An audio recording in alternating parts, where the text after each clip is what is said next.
تو نے اس باغ کو سینچا ہے لہو سے اپنے، تو نے اس باغ کو سینچا ہے لہو سے اپنے، تیری خوشبو سے تیرا باغ ہمیشہ مہکے۔ صدر محترم اور حاضرین محفل، جیسا کہ آپ جانتے ہیں کہ قائد اعظم محمد علی جناح آسمان سیاست ہند کا وہ روشن ستارہ ہے جو برصغیر پر 72 سال تک طلوع رہا، جس کی روشن کرنیں آج بھی پاکستان کی صورت میں سالم کو منور کر رہی ہیں۔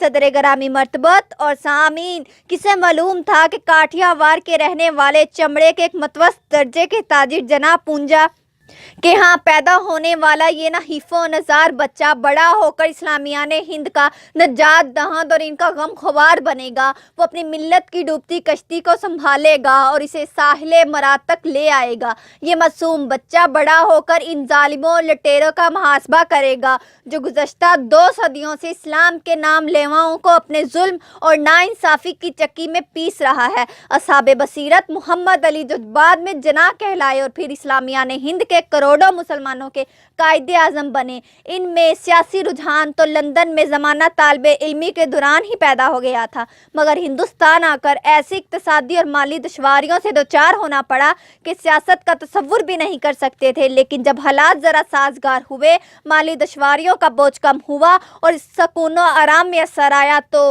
آپ کا دبا ہوا جذبہ پھر ابھرا اور رفتہ رفتہ جناح نے سیاست میں حصہ لینا شروع کر دیا۔ صدر ذی وقار اور محترم حاضرین، یہ دور اندھیروں کا دور تھا، روشنی کی کرن کہیں بھی نہ تھی۔ مسلمان سامراجی طاقتوں کے شکنجے میں جکڑے ہوئے تھے، آزادی کا سویرا بھی بہت دور تھا۔ نوجوان بیرسٹر محمد علی جناح، جسے دنیا قائد اعظم کے نام سے جانتی ہے، اب ممبئی کا یہ نوجوان بیرسٹر جہاں عدالت کے کمرے میں اپنی بیاہت بیان اور طلاق اللسان کے جوہر دکھاتا تھا، وہ وہاں کانگریس کے اسٹیج پر ایک بلند خطیب اور بے باک سیاستدان کی حیثیت سے اس کے جوہر کھلنے لگے۔ وہ کانگریس کے پلیٹ فارم پر شیر کی طرح گرجتا اور بلبل کی طرح چہکتا تھا۔ اس کے زور کام کی دھوم مچ گئی، اس کے دلائل کے آگے بڑے بڑوں نے سر تسلیم خم کر دیا۔ صدر اعلی منصب اور سامعین، یہ نوجوان اپنے اندر ایک عزم و حوصلہ رکھتا تھا۔ وہ خوف کی اس تاریک شب میں ہونٹ سینے سے مرنا بہتر سمجھتا تھا۔ وہ جب گرجتا تو لوگ دم سادے اپنی سے سنتے۔ وہ دھواں دھار تقریریں تھا، مرتل آرا تجاویز پیش کرتا تھا، مفاد و ملی سے متعلق تجاویز کی تائیدیں کرتا تھا۔ اس کی مقبولیت اور ہل دل عزیزی میں سیات با سیات اور لمحہ با لمحہ اضافہ ہو رہا تھا۔ آغاز سے ہی قائد اعظم کی یہ کوشش رہی کہ ہندوؤں اور مسلمانوں میں اتحاد پیدا ہو جائے، یہ دونوں مل کر آزادی کی جدوجہد میں حصہ لیں اور شانہ بشانہ حیرت کی منازل طے کریں، لیکن ان کی یہ کوشش بھی کامیاب نہ ہو سکی۔ سچ تو یہ ہے کہ ہندوؤں نے کبھی بھی اس کوشش کا خلوص دل سے خیر مقدم نہ کیا۔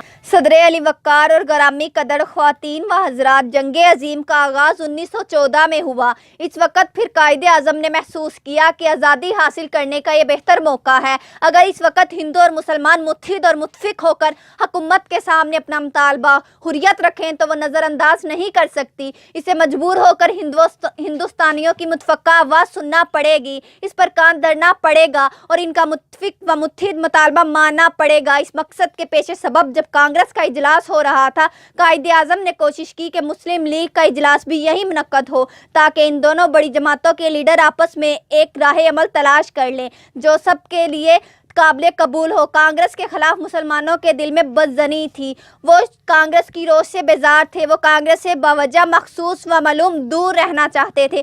ان کی اس روش کے باوجود انہیں کانگریس کی طرف مائل کرنے کی کوشش، ان کے کانوں تک کانگریس کا پیام پہنچانے، انہیں کانگریس سے صلح و محبت کر لینے کی دعوت دینا بڑا مشکل کام تھا، لیکن اس کار دشویر کو اس باہمت رہنما نے خوبی اور خوش اسلوبی کے ساتھ انجام دیا۔ اپنے بہت سے مسلمان دوستوں اور ساتھیوں کو ناراض کر کے آپ نے مہم سر کی، لیکن نتیجہ کیا ہوا؟ کیا مفاہمت ہوئی؟ جواب نفی میں ہے۔ اس المیہ کی ذمہ داری بھی مسلمانوں پر عائد نہیں، تمام تر ہندو رہنماؤں پر ہے، جنہوں نے وقت کی پکار سننے سے انکار کر دیا،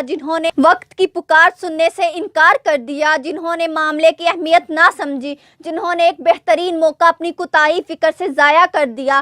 محترم صدر اور معزز سامعین و حاضرین کرام، قائد اعظم ایک پختہ مزاج، بے حد محنتی اور دانشمند مند انسان تھے. آپ زندگی میں بڑے بڑے واقعات حادثات سے دوچار ہوئے، مگر آپ نے اپنی فطرتی صلاحیتوں اور عزم و ہمت سے ہر مشکل کو سر کر لیا. ارباب دانش، عظیم رہنما بننے کے لیے ہر خصوصیات آپ کی شخصیت میں موجود تھی.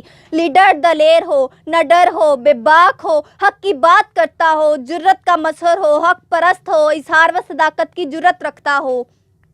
خونِ دل دے کر نکھاریں گے رخے برگے گلاب، خونِ دل دے کر نکھاریں گے رخے برگے گلاب. ہم نے گلشن کے تحفظ کی قسم کھائی ہے. جناب صدر ذی وقار ایسا لیڈر جو باصول ہو، عظیم مقصد اور اعلیٰ نصب العین کے لیے کسی بھی سودا بازی اور مفاہمت کو گوارا نہ کرتا ہو.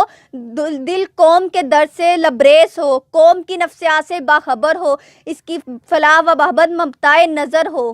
نگاہ بلند، سخن دل نواز، جاں پر سوز، یہی ہے رہتے سفر میر کارواں کے لیے. صدر عالی مرتبت و حاضرین با تمکین، ہمارے قائد اعظم کو خدائے عظیم نے قائدانہ صلاحیتوں، رہنما کی صفات، بلا کی ذہانت، ہر درجہ محنتی، ایماندار، باصول، ٹھوس، غیر جذباتی انداز کا حامل بنایا تھا. آپ چاہتے تھے کہ آپ کی قوم، آپ کے غیور چہری، قابل فخر پاکستانی، باہمت اصول پرست مسلمان، آپ کی زندگی، شخصیت، افکار، فرا خود اعتمادی کا نمونہ ہے.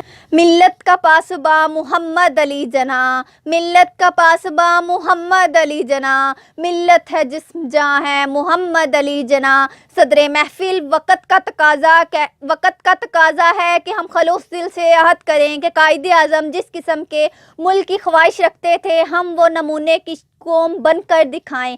قائد اعظم ہمیں جیسا پاکستانی دیکھنا چاہتے تھے، آئیں عہد کریں ہم ویسے ہی پاکستانی بن کر دکھائیں گے. اللہ رب العزت ہم سب کو ثابت قدم رکھے، آمین.